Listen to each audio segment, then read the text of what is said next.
Este video trata sobre los jardines botánicos y Santuario de Vida Salvaje Flamingo Garden ubicado en Davie, Florida.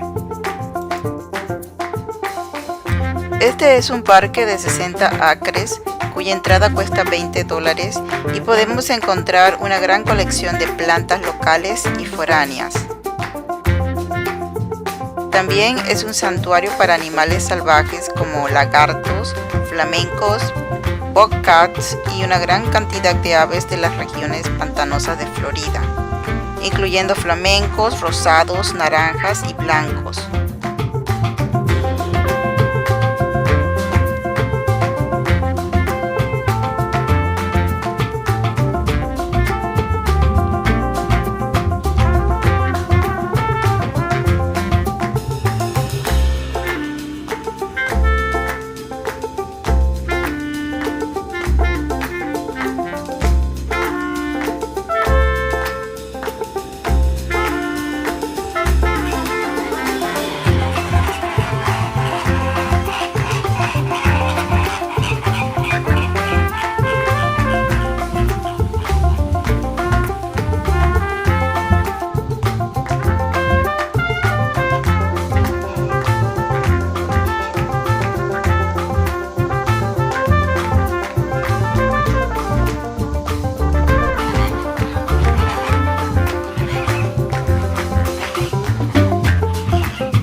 La entrada incluye un tour narrado en un tranvía alrededor de los pantanos y las áreas nativas.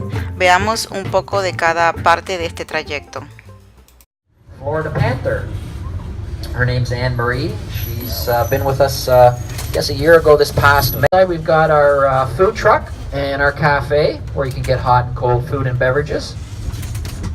And then directly to the right of the cafe, if you look through these little palm trees here, you're going to see some little pink heads bobbing up and down. And those are our beautiful flamingos, Florida. But after spending so much time on the weekends, they had this home built that you'll see on the passenger side. It's called the raised tail feathers or plumage.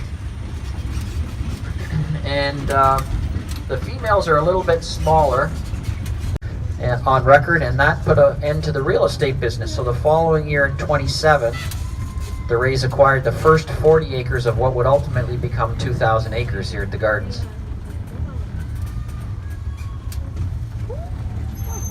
Is that not working? But to give you some perspective on banyans, the largest one in its native country, which is India, you ready? Covers 3 acres of property and houses an outdoor shopping mall. So our little guy's got lots of growing to do yet. Wow. You can see there's going to be a wedding maybe in an hour or so back here. And the Rays have an experiment, testing all kinds of different trees and wild because they have no skills to fend for themselves. Now, when we get some, we also receive some that are abandoned or injured, and the little injured ones, if we can, a tree with one sunflower underneath it, that's called the calabash.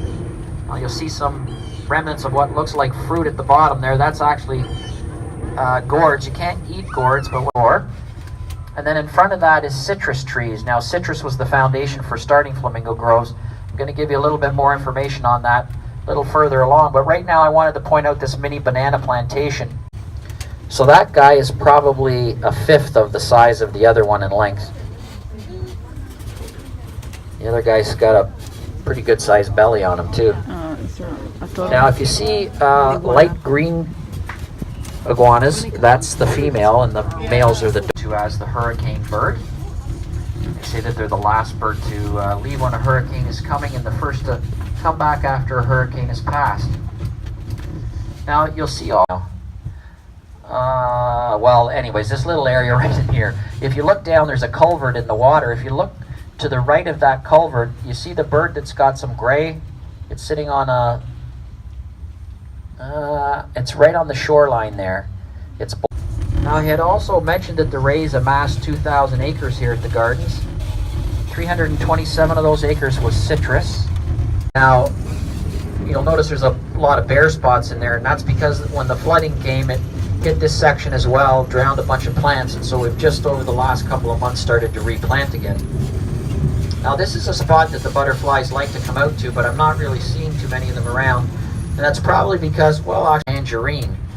So they say that they're a little bit softer in taste, and that's why the pastry chefs love them. Animals we have in all of the gardens. They're ignoring me. Did you hear that? That's the good news. The unfortunate part is that the Florida panthers are on the most endangered mammal list. We only have about 230 that are roaming around in the wild currently.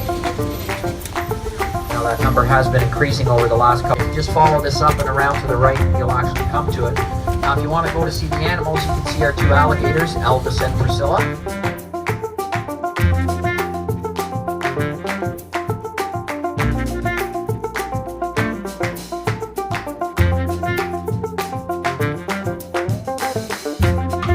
En la propiedad hay una casa que nos transporta al pasado, construida a inicio de 1930.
En la propiedad hay árboles especiales de más de 200 años de antigüedad, aunque algunos fueron derribados por el último huracán Irma.